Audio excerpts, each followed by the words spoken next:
when people think of Alabama, they don't think of prairies, but we have them. We're standing in them right now.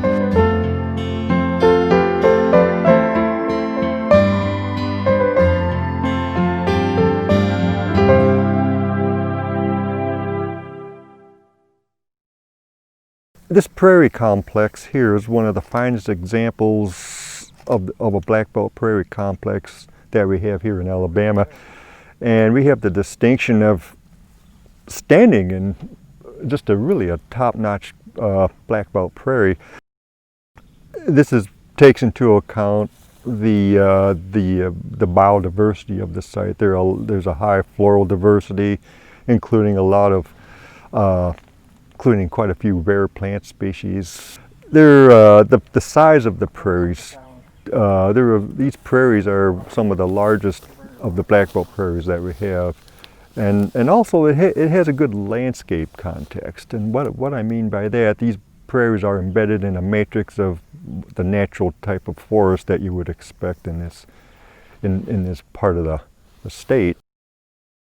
When you see these fossils here, it tells you that, well, at one time this was underwater. We're standing now what was underwater 7,000–8,000 years ago, perhaps longer.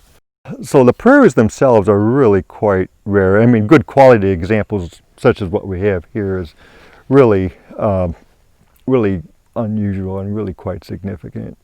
And you know, and it's interesting when people think of prairies, of course Alabama doesn't come to mind. There are a number of rare plant species that really make this area quite significant.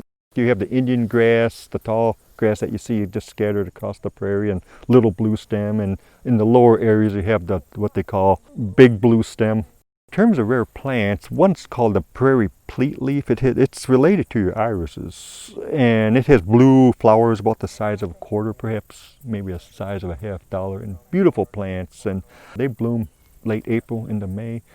Then a little bit later you have a species that's related to your beans and your peas, and it's called a tick trefoil, and this particular one is what they call the cream flowered tick trefoil. So it's really quite rare, quite significant. And there's a species of mint that they call Drummond's pennyroyal. It has a real nice fragrance to it. The fragrance, it's real strong mint.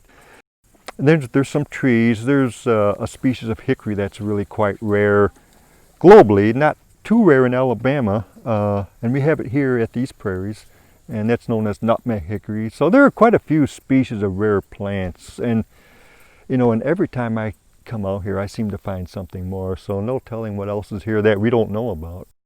And too, of course, the animals too. There's the prairie jumping mouse. There are a number of animals that are also rare, and there are a number of birds that are just specific to these prairies, and not really much else here in the state of Alabama. So there's a lot to see, and there's always a lot to learn coming out here.